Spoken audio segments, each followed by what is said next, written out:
Okay, let's go second game. I don't have that much time actually. I'm already like 3 hours 30 in. Okay, second game. What would I change? Probably wouldn't change him that much. I'm just gonna start I'll use that as a start. I'm not gonna do another introduction anyway. The early game was played out by them in such an overpowering fashion. So far, doesn't look like anything is changing. I would say maybe get rid of the cannon, although I don't know if you want to give that over to Zeus. It didn't necessarily get used to the most impactful, but so far, still back on the cards. Yeah, kept waiting for the big mad fight where they're gonna all in there, but. Anyway, game 2. What would I change? Probably wouldn't change anything. Wait, sorry, I got a weird WhatsApp message. Anyway, okay. Back to analyzing. Lucian ban against T1, sure. Gragas ban, sure. Nidalee ban, sure. Right. I mean, it's same bands, right? Whatever. We see Cannon again, we see Cassandra again, sure. Works out for me. Alright, so far, yep, run back to Cannon. Happy to run back to Cassandra. Fellies is okay. Possibly securing Jinx over any Lee Sin, but not giving Oner Lee Sin also sort of makes sense. Are we just gonna see Jinx instead of any though? Or we see Xayah already? I think Xayah is okay. Only problem right now is you're sort of locked into engage, so please front or back it again, right? We could see Lulu here. We could already like look for something like Poppy if you really want to. You can pick any yourself if you want any. I think any can be very powerful here. I think there's a multitude of things you can do, but please go into front of it. Lulu works again, right? Lulu works again. Ban Blitzcrank. Ban Pike. Pick jungle on 3. Probably ban Poppy Egg for jungle, Poppy Wukong or whatever. Nautilus. Okay, you care about Nautilus mid, sure. Also makes sense, yeah. Kind of forgot about that after game 1. Blitzcrank ban, sure. Is it just... I mean, I'd just ban another jungle mid lane is so open. Depends on what you want to blind pick mid. Because you should kind of expect them to pick jungle on 4 unless they're just gonna like lock any. In case they want to like prioritize it.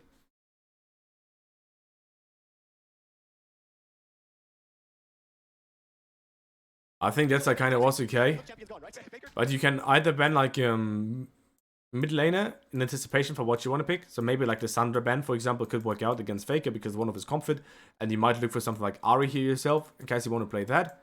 Because you need extra midsection and you need extra engage in case you want to play like Mad Alliance wants to play. So banning Lissandra and to anticipate Ahri is okay. Banning also works in case you think they will just pick it. Or if you don't want to pick it yourself. I think that's fine. And then T1 just going into the front or back. They decided to go Maokai makes a lot of sense. Makes a lot of sense, and Maokai also enables you to pick something onto mid lane for magic damage. Because you already have a bit of magic damage here. Actually Maokai ban, Maokai pick I'm pretty big fan of. I'm sorry guys, I can't talk. Rel, sure, it's Hylissang, right? He's never gonna play anything other than engage.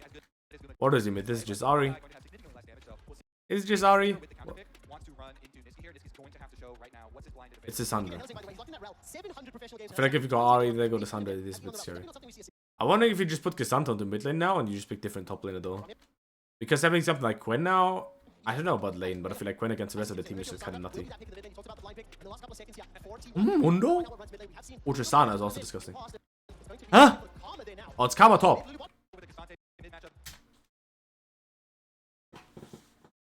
Honestly, Karma looks pretty fucking good here. Karma looks pretty fucking good here. Because you've got decent bot lane matchup. And you just... I mean, you only have damage on the Fellies now, right? But to just secure your Fellies extra shielding is not that bad. Karma doesn't really look that bad here. What do you prefer? I actually really liked the Karma because I think that Lissandra actually doesn't get out of her lane, and if she's continuously shoved underneath the turret, which generally Karma will be able to, then impacting that becomes a lot harder. Now shut up, it's Karma top lane, guys. Noob.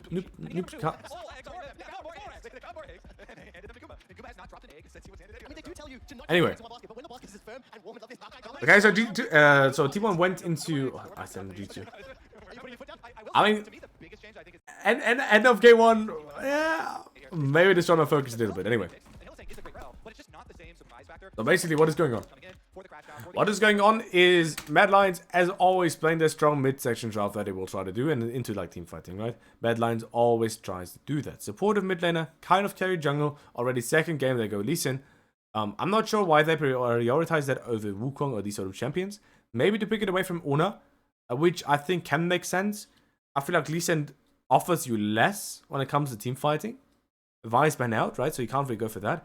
But I still prefer Wukong possibly. But one thing that is very scary is the T1 already for the second game did a very, very good front and back draft against Mad Lions Engage. Mad Lions got very, very far ahead in the last early game, so that was very well played by them. And then they sadly threw it due to bad rotations and bad fight decisions, especially bad fight decisions. Ooh. Run international games was crazy.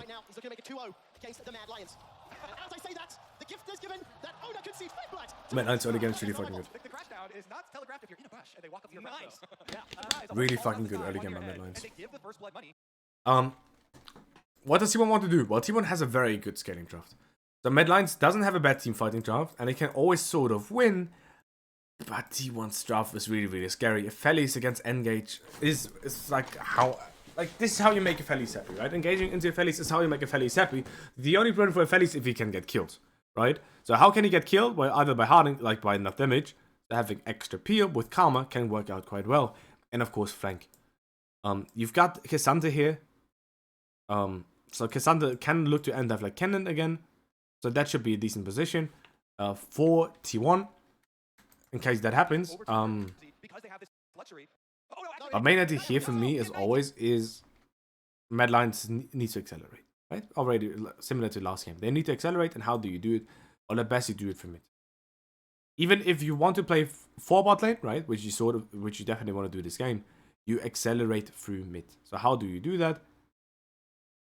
You play, even if you want, you play mid into bot, of course, right? Or you play bot into mid into bot. Because enabling your mid laner to come is, of course, very, very important to get man advantage. Your 3v3 is kind of fine, but you're never really going to be able to play onto bot side in case Maokai comes. Oh, I missed it, sorry guys. So how do you do that? And how do you play against that as T1? Well, main idea here for T1 is to get some early vision on what Hylissang does. So you've got Karma. Karma can just walk in level 1. Karma decides to go for a defensive ward on her. Also kind of fine if you want to play really aggressively on top side. So of course, even if you want to play 4 bot lane later, it is always about threatening, right? So early game, it might not be easy for you in case Maokai just paths down, in case Cassandra just hovers into a bot, and in case T1 just plays safe for you to go for a play onto bot lane. So you might play for top side early game to get yourself into the game if it's a more realistic way for you to snowball, and then play for mid and bot side later. Which it looks like what Elyoya might do, right? He might free camp and then maybe like check in case anything happens aggressively bot, or you might be able to still like change up your game plan. But most likely I expect him to possibly just path top, try to get into the game like this, and then actually start playing onto bot lane later, especially with this level 6 when you can really start to threaten the Fellies a lot more. I'm not that sure about, like, I feel like Cassandra mid feels really OP. Cassandra flex pick right now feels really, really complete broken whenever I see it. He gets pushed in a lot of lanes. And what is happening here? Oh, he's looking for level 2 gang in the bot. I mean, that is something you can try to do for sure, yeah. So should be completely fine here. Looks like also realizing that towards the Raptors. Yeah, he went very clearly that whole time thinking about these adjustments. I think it's a nice try to do. And then you just clear up because it's unrealistic to really find something about them, I think. I will say, by the way, if you keep an eye on the minimap, because we've got the comments up into Gannon, it might be like we want to keep an eye on just a little bit more. Thank you, observers, for that one. Also, because for Chasy, I think expectations, especially for European fans here in London watching, that was Chasy's first defeat on Cannon in his career. It was his 9th game play. This is now his 10th. Playing into the comment, this is not something that we see a huge hell of a lot of the LEC. I mean, already seeing Bully being pushed forward this much of So what, we also haven't seen a whole lot of it in the LCK.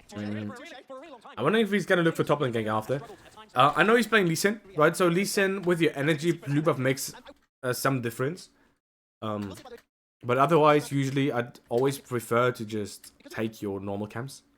Or I take your normal camps, because especially if you want to hit level 6, because level 6, of course, reaching level 6 early is very underrated on jungle. People are like either like perma-ganking or AFK farming, but just reaching level 6 and trying to do that before the enemy jungle, especially in games where you might need to defend his laners, and because of that, you might be able to prioritize your jungle camps more and get level 6 earlier, might get you into positions where you can snowball even harder later, right? Which is what Mad Lions did to dominate EU. But very much about letting Elyoya get level 6, and then that's usually when I started matching Elyoya with Nisqy and Hylissang, and then running into enemy jungle. But for that, I'd rather just do probably walls into Crump. I understand the idea of taking blue buff on Lee Sin, but usually I think I just prefer doing walls into Crump and then taking blue buff after. Unless you want to look for top lane gank, right? If you want to look for top lane gank, it's a bit of a different story. Okay, he straight up goes to top lane gank and falls back on the blue. I think that's also sort of okay, but if you already sit standing next to blue and you don't think you need it, I'd probably just do Crump again. Should you cycle your chemist better? Exactly how they want with Mad Lions, and Elyoya does get this one. Faker's going to be the target, but both jugglers are here. All right, 2v2. Glacial path forward. Ring of Frost rather onto the little kitty cat. Because even if you argue that you will do blue Crump into Scuttle, right? I'd still rather do Crump into blue and then kite it up to Scuttle. Because you don't even lose that much time. I feel like doing blue buff first, especially if you plan to do Scuttle after, is never really better.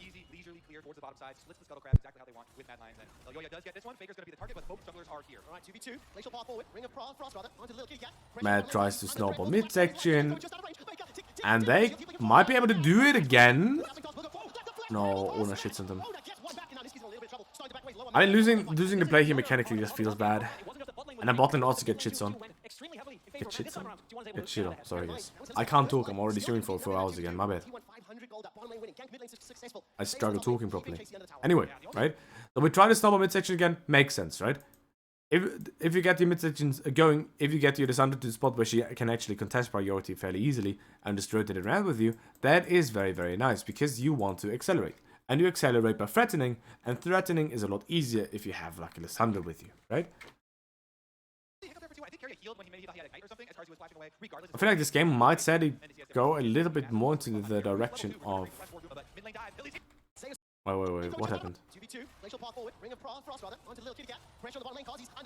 Huh? Oh yeah, level 1 you killed Oner. I was like, wait, when did Oner die? But level 1 you killed him, never mind. And then you find a play here. Laker's wave set is fine. Might take a dove here, right? You can maybe try to inside dive him again. Elyoya's trying. Elyoya's thinking. Elyoya's cooking. But then he's a little bit scared of Oner being behind. I think that's fine. But Hilly doesn't care. And Gumayusi opens mid. Good. One thing you should always do as AE carry is never a straight run to bot lane. Especially on blue side. Because you can easily take this path. It is not much slower. And if you wait for the wave to slow push into you anyway, you and the wave is slow pushing into you, right? You're probably not going to lose any CS by taking this path. And it enables you to rotate to mid a lot more easily. Same thing for blue side comp, right? Where you as AD carry could walk like this and then fall back onto bot. You take a little bit longer, but if the wave is slow pushing into you, you might not even be able to walk up, and even if you are able to, you might get 1 or 2 CS more. Maybe, which is not really game changing. But being in mid can be entirely game changing in case there's a play, right? So opening mid as AD carry can be very, very powerful. Especially if you might threaten the dive onto mid lane. I think this is a bit greedy by Mad Lions trying to find a play, but they continue to try to play onto Faker, but it just doesn't work out. And it just feels so bad, man. Was this a misplay? I don't know, because it's honestly, MSI is replay city this time. Like every game is like 10-minute replay, honestly. It's way too much replay. I'm wondering who does them. Because it feels really bad to have that many replays. Because I don't even know who misplayed here. Maybe it's Faker having Aftershock. Works Aftershock and armor. I guess I might overestimate the damage a little bit, right? But if Felix already winning lane is kind of a problem, right? I feel like whenever I see Rel actually loses lane a little bit too much as a champion. Because T1 pushes out, you can just base. Carzzy still needs to go for a base, right? So he can push out and base.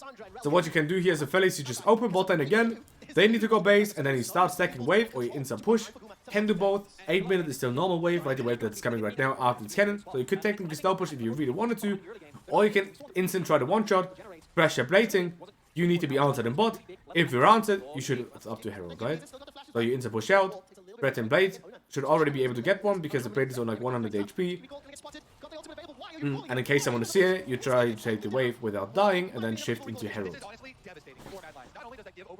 Technically. But considering that the Thunder just dies here, you don't have to actually.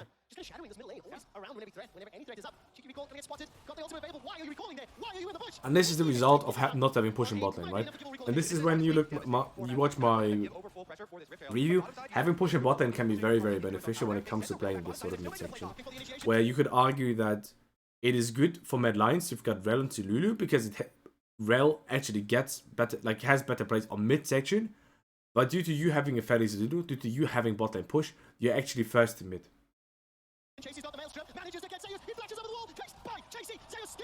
And you force the enemy AD carry to answer you. And because enemy AD carry has to answer you, well, if they answer you and you need to rotate, you can still rotate. So you get first roam timer with your support, and you enable yourself to actually get first roam timer as AD carry as well, by picking the enchanter here. So picking the kind of engage support doesn't necessarily mean you've got better roams. You have more play opportunities usually on mid, but that's not usually what it is necessarily about, right? Where vision control in an isolating sort of game, or making sure you get push to be able to shift onto objective first, can be a lot more important actually than just having the technical option of a possible play onto mid by having Blitzchung or any sort of hook champions, right? Huge minion wave that is going to die for the tower. Hylissang is going to be the one that gets there first, and money into Hylissang. Again, concentration of where your gold is going, and not ideal here for Mad Lions. Oh, Hilly with a flop on the large corner. Effectively here is 1-2. Hylissang starts this play, he starts taking it. Keria still like halfway in the river, but once they're committed, they're just unable to get the damage down right. And I think these all-ins, Aphelios is so difficult to deal with, particularly if you don't have the 16 for the Rel available. Yeah, he flashes this one here, so Guma Flash and Cleanse were both used. If there is one, ray of hope or copium for Mad Lions. Anyway, right? So this is kind of how the game is going, but T1 is winning early game when it comes to objective and gold and experience when they outscale with a very, very disgusting game, right? Because the problem that you have is T1 not only scales well, but they've got very good defensive options. And the problem that you have is if T1 with their comp is behind, their comp is kind of useless.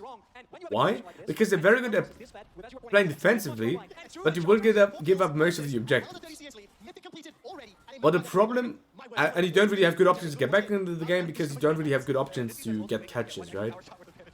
The problem that you just have though is they've got very, very good defensive options. And when you're ahead with good defensive options, it's hard to get caught. And it is hard to die. And the one thing you're lacking when you're behind is damage. You're lacking damage. So if there's 10 million shields, it is a little bit disgusting. It can be a little bit disgusting if they have 10 million shields. Imagine, you might go one Shirelli or one Moonstone, but I really wouldn't mind Karma and Lulu both just going Moonstone. Although Karma could also, I guess, go Locket, I guess. You might go Locket because it's a very, very bursty AoE sort of team. You could go one Locket. But yeah. Basically, just make sure Felius is fine, right? You've got double peel and double enchanter. GG. So Shirelli, one Shirelli is fine. I really wouldn't mind a Moonstone though. But the fights are very explosive, right? So it's basically just making sure Felius gets through one. And then after you're already winning. So I guess Locket plus Shirelli isn't bad either. But I think I'd get a Locket, honestly. I think Locket is really good. Extra resistances, especially due to high base damage and pen itemization by Cannon. I think it would be good. I'm sorry I'm not emphasizing too much right now. It's basically what T1 did last game, right? Where Mad either has to look for a catch or by opening side. Because the second T1 gets his front and back fights, it is over. The second you match them, it is over, right? You can't match. You need to find plays on siding to either get yourself back into the game or be able to make sure they answer side. If they answer side, you might be able to get onto mid first, you might be able to get man advantage, and then you can start to play your game. Or more specifically, like check out game 1 again, right? I think I already explained it like decently well here. And in case any one of you has any questions either here live in the Twitch chat or in case anyone watches this as a YouTube video, just send me a DM. Just ask your Discord. Or on Twitter, or wherever. If you get my private phone number, you can message me there as well, but that would be a bit weird. And yeah, that's about it, huh? I don't yet have confidence in the Mad Lions DIEMdodo. We've seen 2 games already today where Chasy and Mad Lions have not necessarily been able to find those plays specifically on Cannon. I think this game has kind of run away from them in terms of their ability to come back. So now it's you're hoping for a mistake, hoping for a misstep. What we've seen from T1, what we expect from T1 in terms of their season, in terms of the last 2 years, the likelihood is incredibly low. So for Mad Lions now, calm themselves down. They have to try and find some sort of rhythm and momentum because this is the team that's now potentially on the verge of match point, assuming they couple some miracle comeback. Yeah, and I think a lot of people, everybody who watched the previous game, Trevor, are in full agreement with you because if Mad Lions couldn't do it then, it's going to be a lot more difficult this time around where they don't have this ginormous lead and T1 are forcing summoners and ults out of them. And that's basically a guaranteed soul point here for T1, right? Like, you're gonna give a hextech soul to an Elyoya because Carzzy had to use his cleanse, had to use his ult. Anyway, I'm sorry I'm not analyzing too much right now. I feel like it is pretty hard, right? For me, it's very, very, very much about Matt trying to open side and making demands. The only big problem that you have right now is you can't really pressure too much on side. And it is Hextech Soul, right? So it's already soul point right now that you probably can't contest. They really have to try to find a play here right now. But either way, T1 could technically entirely give up side lane 2 times. You're not gonna get that much, and this should result in T1 being in the best position. You get Hextech Soul, and Hextech Soul is game deciding. Or the game is already pretty much decided, but Hextech Soul, I feel like winning against Hextech Soul is one of the hardest things to do in League. I feel like winning against Hextech Soul feels sometimes even harder than the Elder Dragon. Especially if you need to engage onto them. Because you can't move. Cannot move. And Hextech Soul, like, your damage Soul is also really insane considering you've got double Enchanter and double Tank. If a Felix is behind, you lack a lot of damage. So having Soul Point for that is, like, having Soul for that as well is really insane. T1 can just threaten Nash here. I don't want to go too much into detail here because this game is pretty much over. Okay? Does anyone have any questions from the guys in the chat? Does anyone have any questions? I need to replay here was pretty... what? The review here of this game is like pretty fast, right?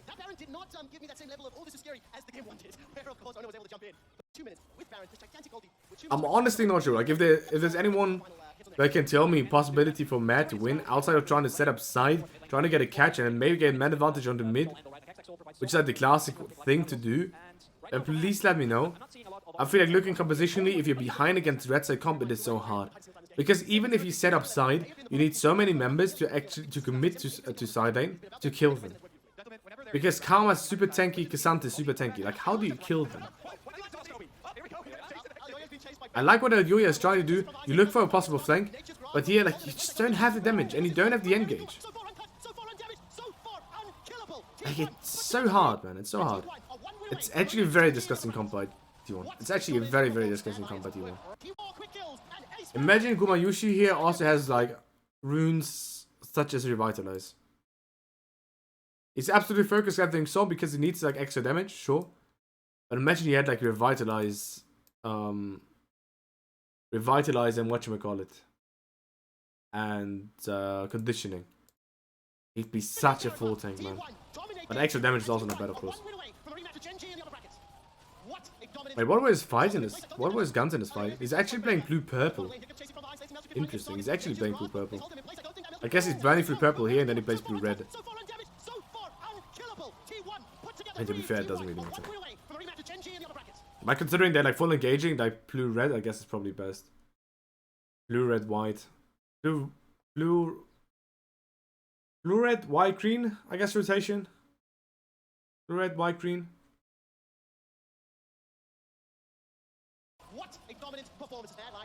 Anyway, does anyone have any questions? Otherwise, for the YouTube guys, I told you a link below the stream in case you're interested in competitive League of Legends and coaching. Check out my socials, honestly, whatever. Otherwise, we're gonna go into game 3 here. And I'm gonna do cut for you the video here. Check out the next game, honestly, guys. Anyway, game 3.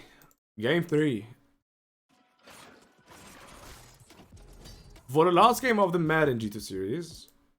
By the way, hi to YouTube Frogs in case you're new here. I'm a League of Legends coach. We're doing this live here on Twitch. New to YouTube. I hope it's not as awkward. Check out my socials. You know the deal, right? Anyway, let's get into game 3. It's gonna be a quick series, and that is good because I don't have that much time. Actually, I'm gonna quickly check my phone. So give me 1 second. Is there any ban adaptation? There is, and it is a Felius, and that means Jace is open. So we don't prioritize Kennen, probably, because I doubt you want to play Kennen against Zeus's Jace, right? I doubt you want to do that.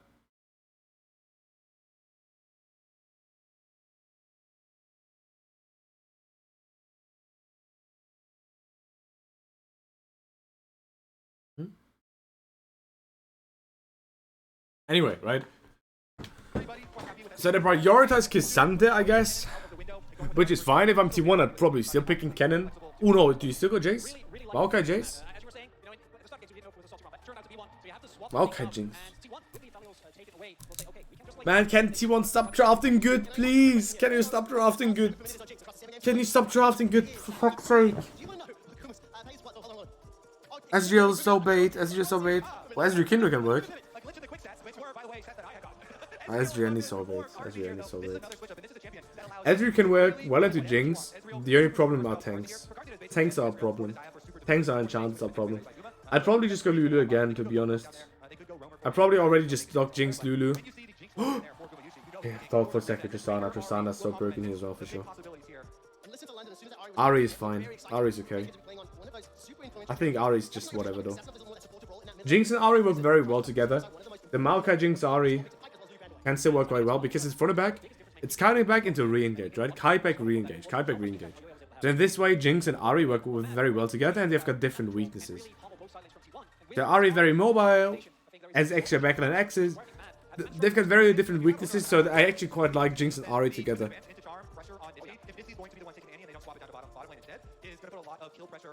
I'm not a big fan of like comps that can do everything, right? But being like, for me, it's not about being able to do everything necessarily, but having different weaknesses that I think can be very, very important, or like is very, very important in drafts. Unless someone is, of course, very, very locked into one specific way. Time range lock can work. The only problem that I have here is you go into front or back, but Matt can go out range. So what they previously did is Jace, or not, the banned Jace. Frick. Put any support, play Tristana, pick tank jungle. Sejuani Tristana. Sejuani Tristana. Sejuani Tristana really wouldn't mind, obviously. Sejuani Tristana kind of sounds a banger. I don't believe in, man. Blitzcrank? Swain? Okay, Swain I wouldn't mind, yeah, sure. Of course, will instead be the pivot. So, Nisqy busts out his twisted face. It is his 4th most played champion. 72% win rate. Guys, I understand why it's a 60-minute game. Well, I think Oner is probably going to take the Maokai in his hand. So I understand why it's a 60-minute game. This will probably be like the quickest review of like any sort of these games, probably, because number one, I don't have that much time, and number two, this game is going to be mega cringe. I really like the sign, and we've already said that, right? Like when you go Ezreal, you will struggle with tanks, so you're more locked in your jungle and mid lane pool. That is my problem. And that is why TF is not a good champion here. Because you need to mega snowball the game. You need to insanely giga hard snowball the game through mid. If you don't, the game is straight up over. So how do you do it? Well, honestly, you have to send it on mid. And the only thing goal I would have as Oner this game, right? You usually even talk about enable and isolate. Enabling midsection and isolating midsection. My number one goal as Oner is to just make sure Lee Sin cannot gank mid. If Ahri is fine, I'm fine. So give me double vision on Faker. They're trying to take a slash level 1. Very, very good. Make sure Faker is fine. If this game is going past 50 minutes and the game is even, the game is basically already decided. Because how would you ever kill Sion? How?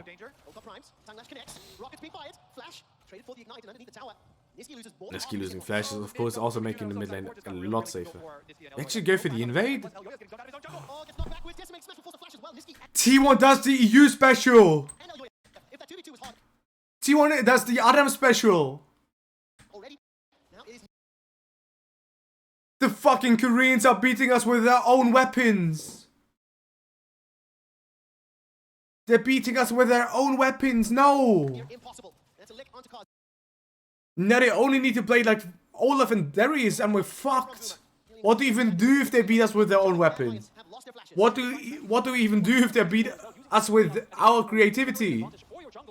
and making sure that Oner gets the early lead here. Yeah, Zeus For went fuck's in, sake, this and is were so doomed. area, and then immediately recalled and walked all the way down mid lane to join T1 with the rest of their invade, and now you have 4 people ready and primed to dive bottom. Oh, sapling toss. Gets the slow into Carzzy. Level 3 for Oner. Nah, it's also there for the dive. Nah, this game is all over. 2-1 to T1. It's literally the same strategy, and it works just as well as it did there. T1 getting a death on the Scion, and we all know that one doesn't matter. Teleports back towards the top lane, and an early kill for Gumayusi again. Yeah, that's on Sion. That's good death, actually. Ah. Intentional there. You go in, you start off the dive, you get your bottom lane so Top lane is over? Well, guess what? Who cares about top lane? same thing. And very simple. Top lane is over? Well, who gives a shit? Who cares? You guys remember my point about who gives a shit about counterpicking top lane? Because you can pick any top laner that is good for your comp, and he will do 10 times more than actually winning in lane. Well, guess what? We picked Sion to die bot lane. Because who gives a shit about top? Sion, seriously, yes. Nisqy has no flash. But who gives a shit? Further up the lane to get Oner some distance there, but not gonna be able Look, Hylissang is shaking. Look. Nisqy has no flash, remember.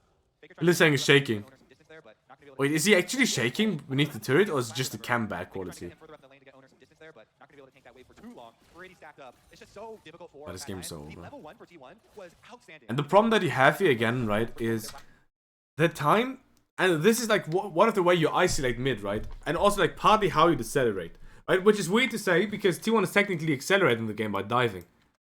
But as long as Mad Lions does not find a play that is beneficial for them, they lose. If they match, they lose. So there's 2 ways you can do it, right? Decelerating the game, in my opinion. You can do it by real decelerating, which is basically matching Elyoya's plays and defending them by placing vision and scouting what he does. So invading is of course very beneficial here as well. Or the other is sort of accelerating, but not allowing the play to be beneficial for the enemy team in any way, right?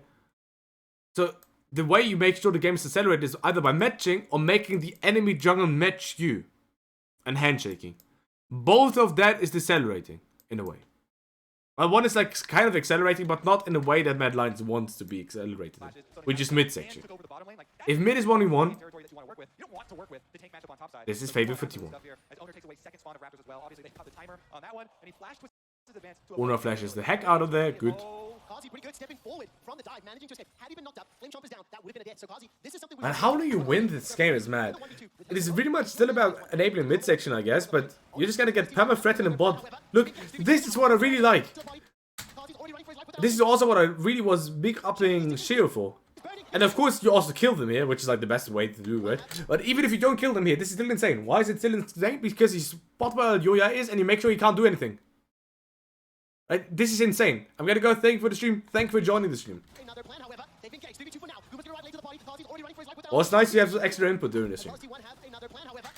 Anyway, right? What? Even if you don't kill them here, this is beneficial. Why?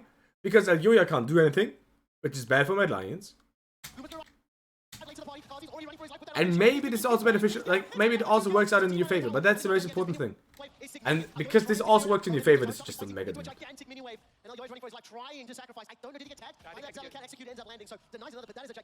What to even do here? Like, this game is so over. This game is so good.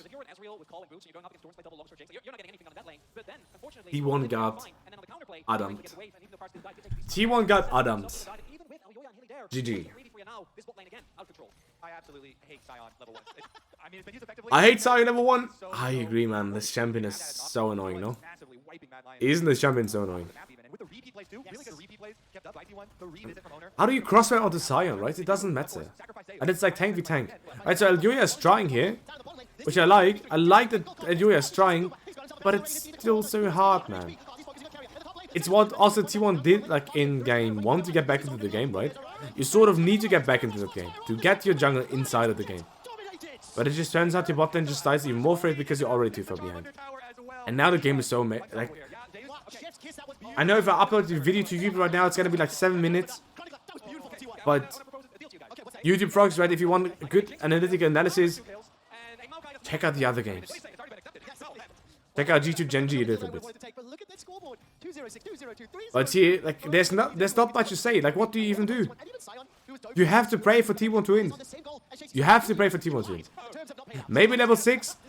You can, like, maybe at least in level 6. Maybe with next tier vote. Maybe. But how do you... Like, it's really rough, man. It's really, really rough. All right, Faker gonna come and try and chase Nisqy off the turret. Turret plane acquired. There you go, Trevor. 4 Mad Lions. Glass half full. I like it, Gobi. 170 gold. And like call back to like the Spanish caster saying Nisqy should be mad. Like how can he even be mad after the series? Like this is so unreal. Losing this hard is so unreal. Super mega death rocket sending Nisqy back to the fountain. That goal did accelerate even further. And it looked like that rift held as well. While it went through the So rough, man. It's so rough. Modeling alone at 9 minutes. What do you even do here? Got that destiny of at least yes, some of those shutdowns come. That's a 5-minute shutdown. I mean, at least it's interesting to see how a team wins in 60 minutes, right? Second fastest series ever played internationally. With the exception of IG against SKT, like season 9 MSI, I think. Into the gate, the gold card, the decimating smash. Nature's grasp, Ponga lined up. Mac has pointed, but look, they cannot get onto Oner. Now, where is Faker? Sonic Wave connection on Elyoya. Dragon's Rage is still up with him. He's the next target. No mana, no flash, no chance. Tower has fallen in the bottom lane. T1. They continue to apply pressure. Charm comes out. Wait just yet. Kick back forward into the tower. No chase forward. The Lee syndrome sends Elyoya to the fountain. And Nisqy takes so much damage from the orb deception. Keria is cutting off the retreat. Hilly and Nisqy. What can he even say, man? What can he even say? Not enough just yet backing out for now. But again, they are the ones that dictate the pace of this game. Even when they get the angle onto Faker, kicking him under tower, Oner is there on the Maokai, cues him, interrupts the Lee Sin, sends him back to the fountain, and T1 not only do they get that kill, but they're able to reset here, push out on mid lane as well, with 3 members looking for Chasy, no ultimate on Well, let's see what happens. Honestly, I feel like the best EU members currently that Knocked backwards and that honestly, looking at how well people played at MSI right now from the EU teams, I feel like both in both cases the jungler is the best player, like Elyoya and of course Yike. I mean Yike has been performing fantastically well. Yike has been playing really well considering his midsection was complete breathing. Same thing with Nisqy here. And like honestly partly Hylissang as well. Chasy has been playing. Wait, I don't fully remember the other games, but I guess Chasy has been playing fine. Same thing with BB, but the other members outside of the junglers have been not playing that good. I'm sorry if like like if I don't go that in depth now. I mean, what can I say, right? What can I say? This game is over in like 2 minutes. This game is just over in 2 minutes. They're gonna go to second Herald and they're just gonna finish the game.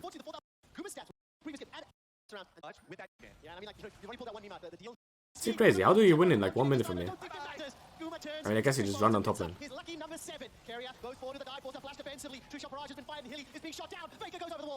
But that's the same thing as before, right? Well, tanks are really broken from the head. Carzzy is going low. He's taken out. Mad Lions cannot defend their base. At 16.5 minutes, the Nexus turrets are being destroyed. The Nexus could be focused. It's up to Chasy to defend it. At T1, seriously, what a game. It's 17 minutes. I have never seen a more dominant win from a second seed taking down. T1 is like, hit the Nexus fast. Hit the Nexus fast. We gotta go for the record. London, put your hands together. And Baker's like, nah, I actually got shit on faster by IG back then.